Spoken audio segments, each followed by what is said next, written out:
Oh, good evening. This is day one of the X-Pyr 2024. I'm here with Ali Andrews, who was a competitor in the 2018 race.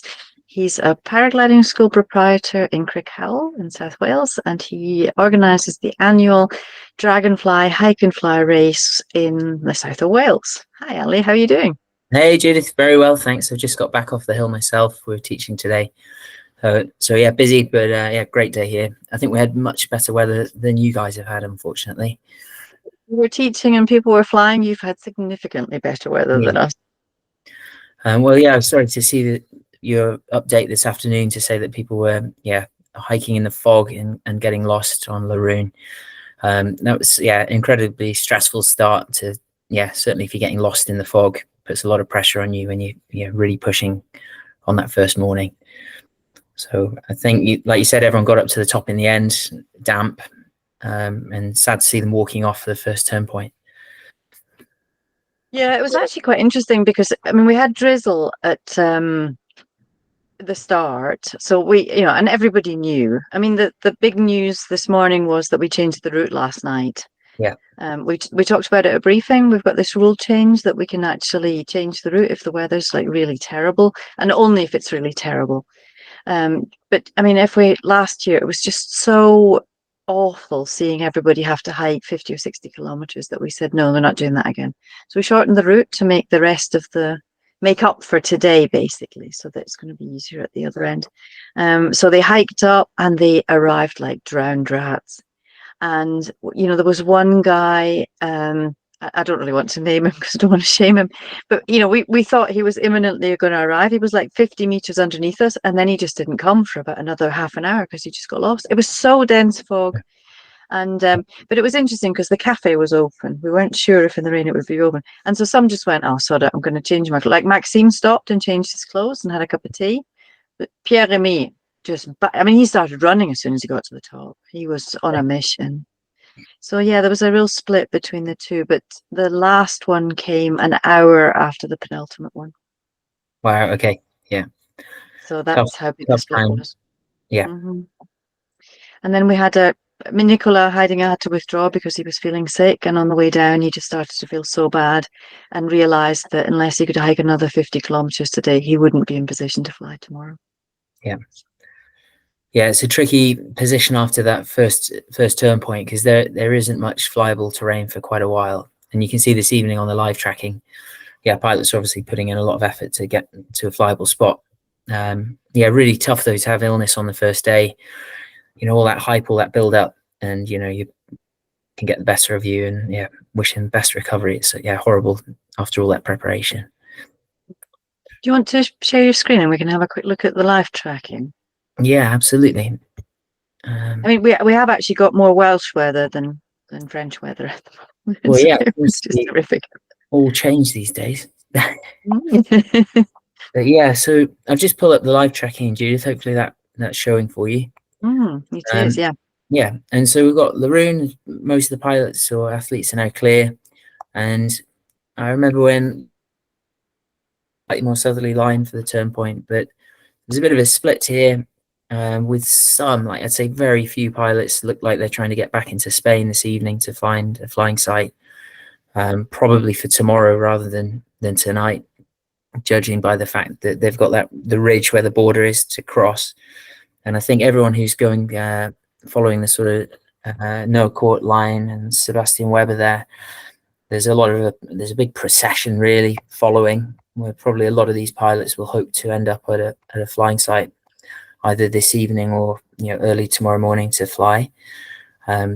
You'd probably have more of a clue about what's up ahead for them, but it's pretty small terrain in that part near Saint-Jean-Pierre de Port. But then, of course, like you say, the big route change has allowed a very free nav basically to that next turn point. So there's all to play for if there's better weather tomorrow. So hopefully everyone will be drying off and prepping for a much better day, hopefully. I'm certainly trying to get as far away from the flat stuff. Yeah. I mean, Saint-Pierre-de-Port is a classic one to head for. That's been my experience. It was certainly that in the 2018. We ended up staying the night in Saint Jean de Pied de Port. Yeah. And so yeah, but I mean, Noe Court is actually one of the few people who has managed to fly. Today he had to climb up and he flew down, but it saved him several kilometers, and he's actually ahead in the race now. So that was a good move. Yeah, that is good. Right on the task line, efficiently moving. And yeah, like you say, any small flights, especially on that day one where you're moving away from usually the sea breeze, but moving away from what sounds like just poor weather today, it's going to be a massive morale boost, as well as saving the legs for tomorrow, because they're probably going to do a lot on foot over the next couple of days with the poorer forecast. And it seems like a great idea for organisation just to shorten the race. For the athletes, it seems, yeah, they still have a fantastic event. And hey, everyone's racing the same task. So why make it unnecessarily tricky if the weather is so poor? Well, I interviewed a lot of the pilots this morning before the race start, and everybody seemed to be very positive about the move. They were really happy because, we're doing it to save their legs. And to not make it quite so boring for folks at home to just watch the wee dots moving. So yeah, so it was done with the best of intentions. Yeah. So unfortunately there's not actually that much to report today. Lots of walking, lots of very tired looking guys, lots of very wet guys. And so yeah, sadly it's already made one withdraw. There's other people who sort of have already indicated that old sprains and injuries have been exacerbated by what's happened today. So hopefully they'll recover overnight, but I don't know. Yeah. Oh, what a shame. It's a really, really tough event. The weather is often very hot rather than very wet, so it certainly can test even the fittest bodies, definitely. And just hope the guys have a fantastic race. I mean, your edition, you struggled with heat. I remember when you were going up to the Tourbon near Castellon-de-Sauce, and it was, I mean, the tarmac was nearly melting your trainers. It was ridiculous. Yeah, I remember. Really, really hot. But hey, it's a coastal area there, and it can change very quickly, can't it? And they can suffer from moist sea air like the rest of the coastal areas, even like we have here. So maybe not so much heat this year, which would certainly suit the guys from the north of the Northern Hemisphere. Yeah, so I mean, you do the Dragon Hike and Fly in Wales. How is it to organise a competition like that in a little place like Wales, which is also quite close to the coast and very wet usually, and not so hilly? Yeah, very, very true. We have fantastic area for the event, so we have lots of flying sites. We don't have many trees, so unlike the X-Pyr where there's just nowhere to land, you can land pretty much anywhere here, which makes it really well suited to short format hike and fly racing around a area that's about 50 by 50 kilometer block. And it makes for a lovely sort of cat's cradle tasks. We can have mandatory landings for signature boards and that sort of thing. So it's a lot of fun. And we generally don't suffer with the sort of heat that you can have in this part of the world, especially because we do the event in early May. So it tends to be a little bit cooler and generally quite good XC conditions. It's a lot of fun to organise, and similar sort of vibe, that idea of journeying through terrain like you have in the X-Pyr and the X-Alps it's lovely to bring pilots together. And some of the pilots who are flying, like Ben Hodgson, he's a former Dragon Hike and Fly athlete, and of course, more the merrier. And now we've all got Cat 2 FAI status. Hopefully the sport will continue to grow and attract pilots to journey out of their local areas and hike and fly tasks in more and more parts of the world. So how did you do in the Dragon Hike and Fly? How did I do? No, how did Ben Hodgson do? So I haven't checked the year. I reckon it was about 4 years ago, something like that. And he came with his mum, and he did really well. He got to goal, I think, on the second day. Forgive me if it was the first day. And they had lovely team. You might have met his mum already this week, Judith. I don't know. Or is he there with his girlfriend? Sister. Cool. Sorry, Ben. So yeah, great team. And Ben's done so well with his hike and fly racing since. He's done so many big events, and so far this is the culmination of yeah, I think the highest event that he'll have done. So wish him all the best for it. He's been in Dubai, hasn't he, and many of the other alpine races. So yeah, really exciting to see him at the X-Pyr. It's a shame he's not flying the British flag though. As Dan pointed out to me the other day, he's South Africa flag, I think. Is that right? Yeah. First ever African participant. So we're really Hey, thrilled to have him. So yeah, it added another continent to our tally. So we're really that's pleased with fantastic. that. Okay, let me just mention one more thing briefly. We were really hyping this idea that, or not this idea, the fact that Pierre Remy and Maxime Pinault have got these super duper new, amazing lightweight submarine style harnesses. And we were really hoping that we would be able to see them fly off Larun today. And obviously that hasn't happened. Maxime Pinault's is made to measure. It only weighs 1.5 kilos. Like, it's ridiculous how light it is.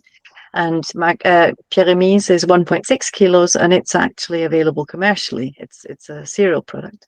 Yeah. So yeah, unfortunately they weren't showcased today because they're actually being the X-Pyr is the first place that you'll be able to see them flying. So we were hoping that would be today, but unfortunately you're not going to have the pleasure of commentating on it. It'll have to be that's a tomorrow. Shame. Yeah, it'll be tomorrow night's guest, who's Greg Hamilton. Yeah, that's cool. I'm a big fan of the technology in the sport. I was lucky, I took a 5 kilo rucksack with all my flying gear up the hill today.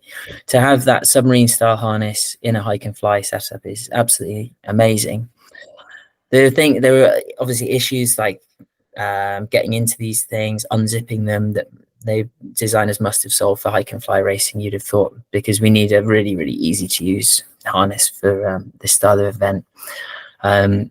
And the performance as well, amazing to think that it's worth doing it for a hike and fly race, because we're not looking for like super final glide performance into wind, racing other pilots neck and neck. So interesting to see that it's going down this route. And I think, they flew as a gaggle at the X Alps last year for days, the front runners. So maybe this is the vibe now, that we're expecting top pilots to be able to gather up together on a hill in the morning and race for 100 150 kilometers plus during a good flying day in these events. And maybe these incremental gains that we get from submarine style is the way that the sport's going to go. But hey, it's always progressing, isn't it? It is, and it's amazing to see. And I mean, I've seen pictures of the harness, and we've published them on the website. And everybody says, I thought as soon as I saw the picture of Maxime, and then other people said it to me, but I think he looks like a tadpole when he's in it because it's nearly transparent.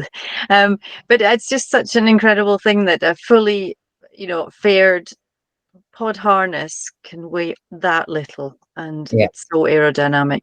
And the original's 8 kilos, a submarine harness. So so to get it down to 1.5 is just incredible. We've got the designer here as well, who's the cool. girlfriend of Maxime. So we can ask her all about it. Yeah. Hey, that's cool. Okay, brilliant. Thank you so much for your time. Really nice to see you. And thanks for having me, Judith. And sorry that today was such a miserable day. That it would have been nice to talk about these super long flights and these amazing ascents and long distances done, but a lot of it was on foot today. Yeah. Hey, well, I remember that bit as well. So yeah, fingers crossed for everyone for tomorrow. And may they fly very far. Brilliant. Thank you so much. Hey, not at all. My pleasure. We'll see you again soon, I hope.